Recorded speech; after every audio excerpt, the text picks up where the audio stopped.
ಎಲ್ಲರಿಗೂ ನಮಸ್ಕಾರ. History IQ ಚಾನಲ್ಗೆ ಸುಸ್ವಾಗತ. Friends, Indian stone age series ನ ಅಧ್ಯಯನ ಮಾಡ್ತಿದ್ದೀವಿ. Already we completed paleolithic age. ಇಂದು ಮೆಸೋಲಿಥಿಕ್ ಏಜ್ ಬಗ್ಗೆ ಅಧ್ಯಯನ ಮಾಡೋಣ ಫ್ರೆಂಡ್ಸ್. ಲಾಸ್ಟ್ ವಿಡಿಯೋದಲ್ಲಿ ಲೋಹದ ನಾಲ ಬಗ್ಗೆ ಕಮೆಂಟ್ ಬಾಕ್ಸ್ ನಲ್ಲಿ ತಿಳಿಸಿ ಅಂತ ಹೇಳಿದ್ದೆ.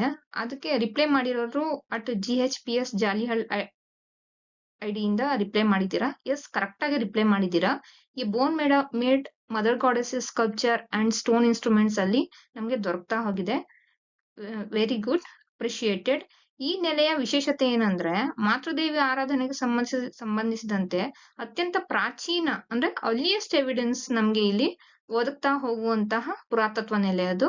ಹಾಗಾಗಿ ಅದನ್ನ ಪಾಯಿಂಟ್ ಔಟ್ ಮಾಡ್ಕೊಳ್ಳಿ. ಓಕೆ, ಹಿಂದಿನ ತರಗತಿಯಲ್ಲಿ ಮೆಸೋಲಿಥಿಕ್ ಏಜ್ ಬಗ್ಗೆ ಅಧ್ಯಯನ ಮಾಡೋಣ. ಇದರ ಒಂದು ಕಾಲಘಟ್ಟ 10,000 ವರ್ಷ ಪೂರ್ವದಿಂದ ಕ್ರಿಸ್ತಪೂರ್ವ 6,000ದವರೆಗೆ. ಈ ಒಂದು ಕಾಲಘಟ್ಟ ಹೋಲೋಸೀನ್ ಏಜ್ಗೆ ಸಂಬಂಧಪಟ್ಟಿದೆ. ನಂತರ ಈ ಒಂದು ಕಾಲಘಟ್ಟ ಪೇಲಿಯೋಲಿಥಿಕ್ ಏಜ್ ಮತ್ತೆ ನಿಯೋಲಿಥಿಕ್ ಏಜ್ ನ ನಡುವಿನ ಸ್ಥಿತ್ಯಂತರ ಕಾಲ ಅಂದ್ರೆ ಸಂಕ್ರಮಣ ಕಾಲ, ಟ್ರಾನ್ಸಿಷನಲ್ ಫೇಸ್. ಅದೇನಕ್ಕೆ ಅಂತ ಮುಂದೆ ನೋಡ್ತಾ ಹೋಗೋಣ. ಹಾಗೇನೆ ಈ ಒಂದು ಕಾಲಘಟ್ಟವನ್ನ early mesolithic age early neolithic age ಅಂತ ಕೂಡ ಕರೀತಾರೆ. ಕಾರಣ ಇಷ್ಟೇನೆ, ಇಲ್ಲಿ ಕ್ಲೈಮೇಟ್ ಚೇಂಜ್ ಆಗುತ್ತೆ. ನಂತರ ಜಿಯೋಲಾಜಿಕಲ್ ಏಜ್ ಕೂಡ ಚೇಂಜ್ ಆಗುತ್ತೆ. ಜಿಯೋಲಾಜಿಕಲ್ ಏಜ್ ಪ್ಲಿಸ್ಟೋಸಿನ್ ಏಜ್ ನಿಂದ ನಾವು ಹೋಲೋಸಿನ್ ಏಜ್ ಗೆ ಬಂದ್ಬಿಡ್ತೀವಿ. ಹಾಗಾಗಿ ಇದನ್ನ ಅರ್ಲಿ ನಿಯೋಲಿಥಿಕ್ ಏಜ್ ಅಂತ ಸಹ ಕರೀತಾರೆ.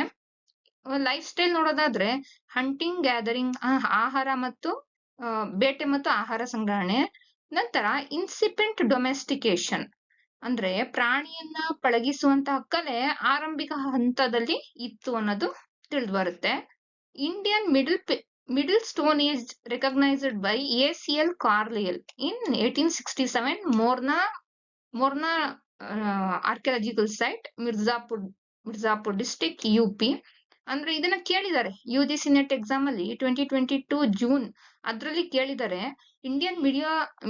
ಇಂಡಿಯನ್ ಮಿಡಲ್ ಸ್ಟೋನ್ ಏಜ್ ನ ಕಂಡಿಡ್ದವ್ರು ಯಾರು ಅಂತ. ACL Carlyle. Okay, this is highlighted point. ನಂತರ ಇದರ ಈ ಒಂದು ಕಾಲಘಟ್ಟದ ಮೇಜರ್ ಸಿಗ್ನಿಫಿಕೆನ್ಸಸ್ ಏನು ಅಂತ ನೋಡ್ತಾ ಹೋದಾಗ bone record are better preserved faunal remains. ಅಂದ್ರೆ ಇಲ್ಲಿ ಜಿಯೋಲಾಜಿಕಲ್ ಚೇಂಜಸ್ ನಲ್ಲಿ ನಾವು ಅತಿ ಹೆಚ್ಚು ಬದಲಾವಣೆನ ಕಾಣ್ತೀವಿ. ಮತ್ತೆ ವಾತಾವರಣ ಕೂಡ ಚೇಂಜ್ ಆಗುತ್ತೆ. ಶುಷ್ಕ ವಾತಾವರಣ ಮತ್ತೆ ಮಳೆ ಕೂಡ ಬೀಳುತ್ತೆ. ಹಾಗಾಗಿ ಪ್ರಾಣಿ ಪ್ರಭೇದ, ಅನಿಮಲ್ ಕಿಂಗ್ಡಮ್ ಹೆಚ್ಚಾಗುತ್ತೆ ಇಲ್ಲಿ.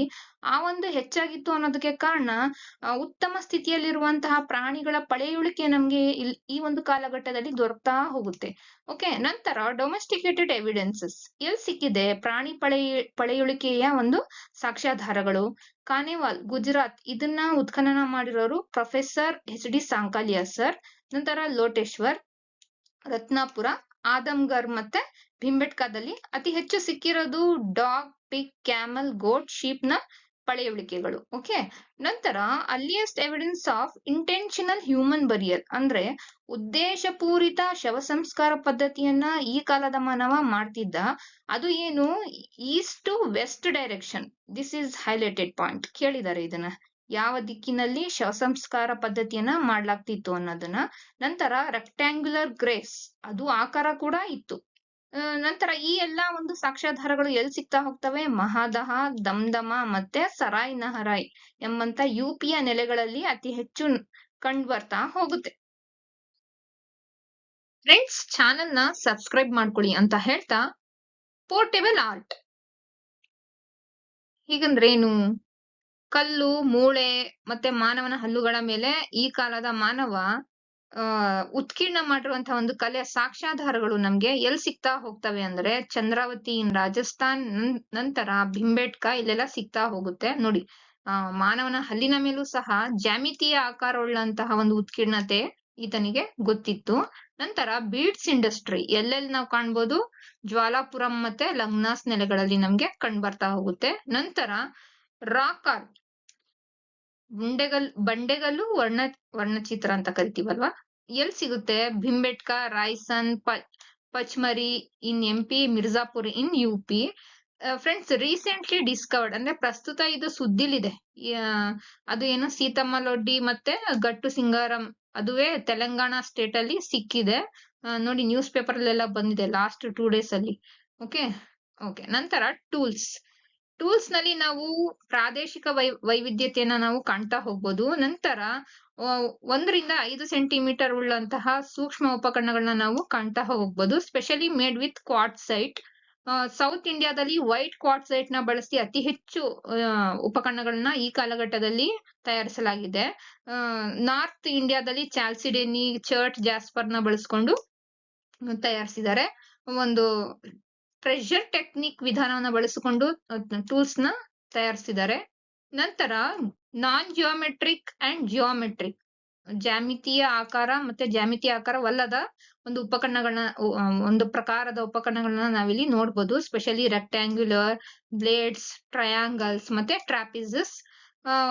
ಆಯುಧಗಳನ್ನು ಸಹ ಇವರು ತಯಾರಿಸಿದ್ದಾರೆ. ಫ್ರೆಂಡ್ಸ್, ಇನ್ನೊಂದೇನಂದ್ರೆ ಉಪಕರಣ ಮತ್ತೆ ಆಯುಧಕ್ಕೆ ಡಿಫ್ರೆನ್ಸ್ ಇದೆ. ಓಕೆ, ಅದರಲ್ಲಿ for example spear heads, harpoons, knives, sickles, daggers, crescent blades ಮತ್ತೆ ಪಾಯಿಂಟರ್.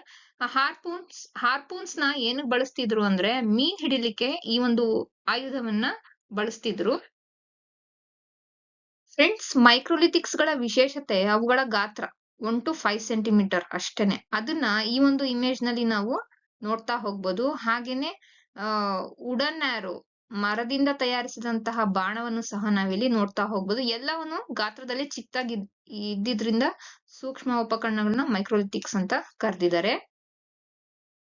ನೋಡಿ ಫ್ರೆಂಡ್ಸ್, ಜ್ಯಾಮಿತೀಯ ಆಕಾರವುಳ್ಳಂತಹ ಮೈಕ್ರೋಲಿಥಿಕ್ಸ್ ಗಳನ್ನ ನಾವಿಲ್ಲಿ ನೋಡ್ತಾ ಹೋಗ್ಬೋದು. ಟ್ರಯಾಂಗಲ್, ಟ್ರಾಪಿಸಸ್ ಶೇಪ್ ಅಲ್ಲಿ ಇದೆ, ಮತ್ತೆ ಕ್ರೆಸೆಂಟ್ಸ್, ಅರ್ಧ ಆಕಾರದಲ್ಲೂ ಇದೆ. ನಂತರ ನೋಡಿ, ಇದು ಹಾರ್ಪೂನ್, ಮೀನ್ ಹಿಡಿಲಿಕ್ಕೆ ಇದನ್ನ ಯೂಸ್ ಮಾಡ್ತಾ ಇದ್ರು. ನಂತರ ನೋಡಿ, ಇದು ವುಡನ್ ಶಾಫ್ಟ್. ನೋಡಿ, ಯಾವ್ಯಾವ ಒಂದು ವಿಧದ ಒಂದು ಉಪಕರಣಗಳನ್ನ ಅವರು ಬಳಸ್ತಾ ಇದ್ರು ಅನ್ನೋದನ್ನ ನಾವು ಈ ಒಂದು ಇಮೇಜ್ ನಲ್ಲಿ ನೋಡ್ಬೋದು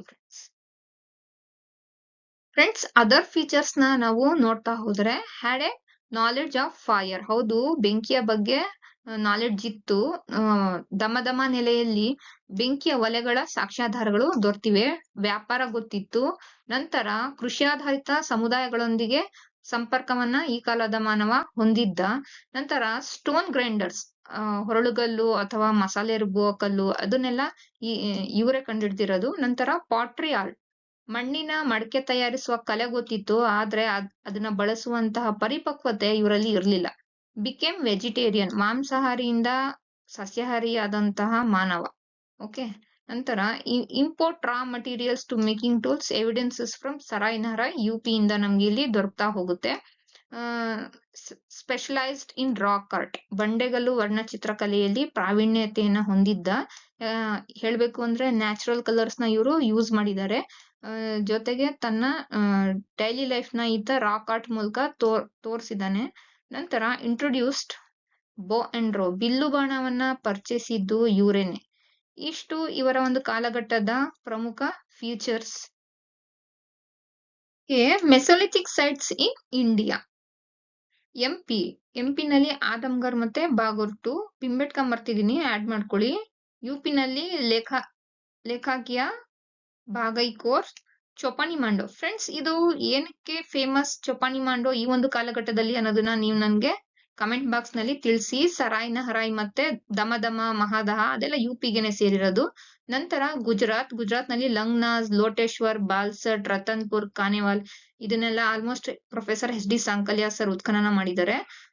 ನಂತರ ರಾಜಸ್ಥಾನದಲ್ಲಿ ಬಾಗೋರ್, ದಿಲ್ವಾಡ, ಸೋಜತ್, ಬಾಲಿಮೀರ್, ಬಿಹಾರಿನ ಪೈಸ್ರಾ, ವೆಸ್ಟ್ ಬೆಂಗಾಲ್ನ ಬಿರ್ಬಾನ್ಪುರ್. ಇದನ್ನ ಕೇಳಿದ್ದಾರೆ, ಬಿರ್ಬಾನ್ಪುರ್ ಯಾವ ಒಂದು ರಾಜ್ಯದಲ್ಲಿರುವಂತಹ ಮಧ್ಯಶಿಲಾಯುಗದ ನೆಲೆ ಅಂತ.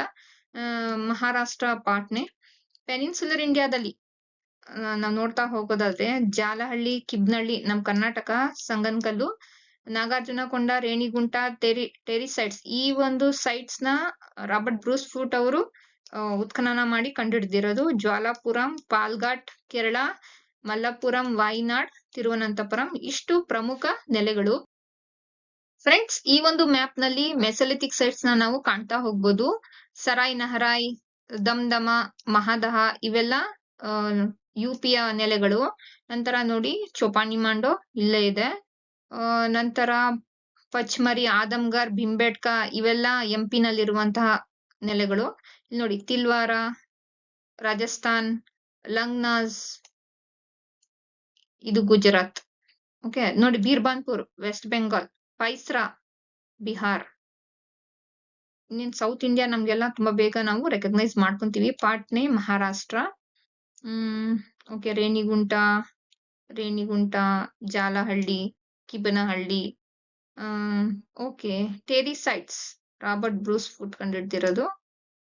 ಇಷ್ಟು ಮೆಸೊಲಿಥಿಕ್ ಸೈಟ್ಸ್ ನಾವು ನೋಡಿದೀವಿ. ಫ್ರೆಂಡ್ಸ್, ಮುಂದಿನ ತರಗತಿಯಲ್ಲಿ ನಿಯೋಲಿಥಿಕ್ ಏಜ್ ಬಗ್ಗೆ ಅಧ್ಯಯನ ಮಾಡೋಣ. Thanking you all. Please like, share and subscribe.